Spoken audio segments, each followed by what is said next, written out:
Good afternoon and happy Monday, everybody. I got a question about water and how much water that you should be intaking in a day. So I thought, you know what, I'll go on a little bit of a water rant. So as a general rule of thumb, the amount of water you should have is take your body weight, divide it by 2, add 15, and that's the number of ounces you should be drinking in a day.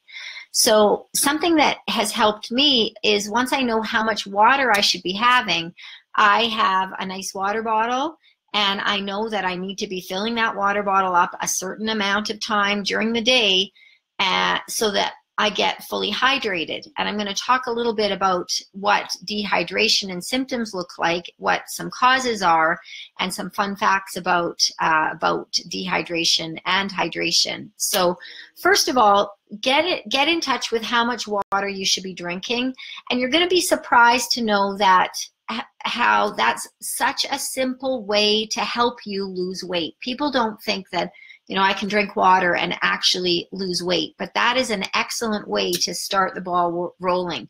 So if you're at the beginning of your health journey, just starting to increase your water intake is a worthy goal. And sometimes it can be tricky because, you know, there's a lot of water you have to drink. So, you know, just getting in touch with how much that is, you'll be surprised at how much better you feel when you're hydrated. So let's talk about some symptoms of dehydration. I know for me, as soon as I get a headache, I know I'm dehydrated. That's the number one reason for dehydration is, or the number one symptom for me is dehydration. And if I have a headache. And if you are thirsty, you are long into the dehydration process. So make sure that if you're feeling symptoms of thirst, you must drink lots, get the water going. And low quantity of urine, dark colored urine, that's going to be a sign of dehydration. A dry mouth, dry lips, dry skin, flaky skin, these are all symptoms of dehydration. Feeling dizzy, feeling fuzzy-headed, not being able to concentrate or work on simple facts. And this is what's interesting is sometimes some of these things people could associate with hypothyroidism or even menopause. So an easy solution is just go to the tap and have some water. So those are like, don't get those things confused. Like, don't be thinking, oh, it's just menopause, that's why I'm fuzzy, headed. No, you might just be dehydrated. So I also was interested to hear, and this was something I learned at that nutrition course that I recently took, that if you're even 1% dehydrated, that can have up to a 10% loss in performance in your workout. So if you're feeling not energetic or like, what's wrong, this weight is going to drop on my head, or I feel like I'm going to fall over, that could be because you're dehydrated. So that's motivation for me to make sure that I have lots of, water in me, or I'm fully hydrated. And it's interesting also that even anxiety and tension can be caused from lack of water, or being dehydrated. Now, some common causes of dehydration that are, you might not think about, but stress can cause dehydration. Certain diets, like keto diets, those are diets lower in carbohydrate because typically, lots of carbohydrates have a higher water content in some of the foods. So think of an avocado or a steak, or bacon. That might be something you have more commonly on a keto diet, and they have lower levels of water.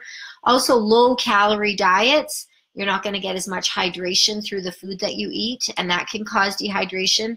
Now, alcohol is a diuretic, so every glass of wine or any kind of alcohol that you drink, you need to have an equal or greater amount of water after every drink, because it will dehydrate you.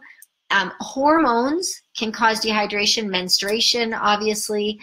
Some prescription drugs and breastfeeding can cause dehydration. I remember when I was nursing, I remember reading, you must always have, like, you're nursing and keep drinking that water even while you're nursing. So some fun facts about water.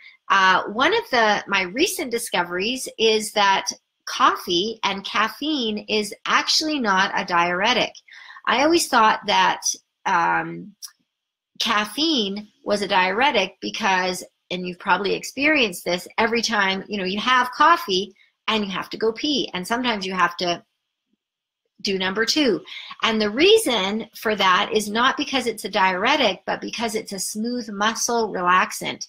So it relaxes the muscles of the bowels, it relaxes the muscle in the urethra, so it's easier for you to go. So if you ever get constipated, having a cup of coffee actually gets things moving. So I thought that that was kind of interesting, and that was one of my fun facts, that caffeine is actually not a diuretic. Now, that doesn't mean that we should just be loading up on coffee, because caffeine can mess with our adrenals, and I will talk about that on another day. But the fact is that you can count your coffee intake as part of your liquid intake during the day, because remember I said your body weight divided by 2, plus 15 in that many ounces in the day. So if you have an 8-ounce cup of coffee, that can be added into that count. So I thought that was kind of interesting.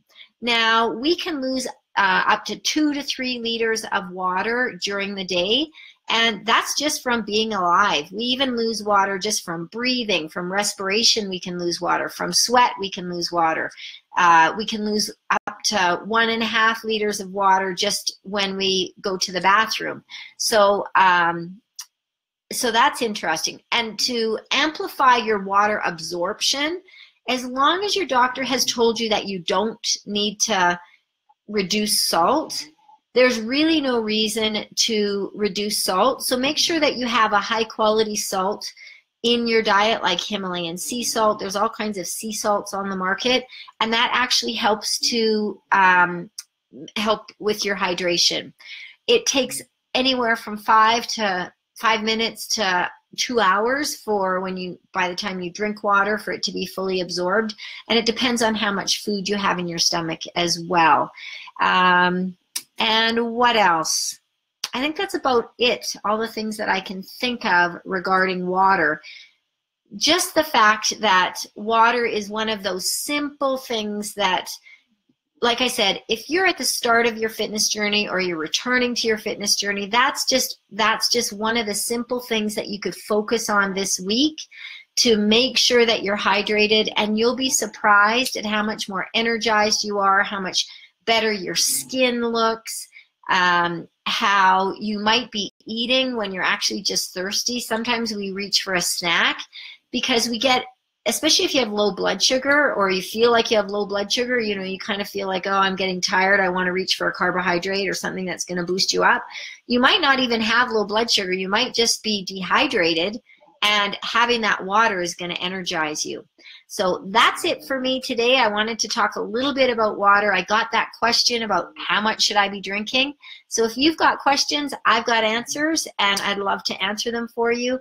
And if you need a little more deep diving into your personal nutrition, I'd like to help with that as well. I'll post a link somewhere in the comments or in the description, and it's great to see you here. All right, bye-bye.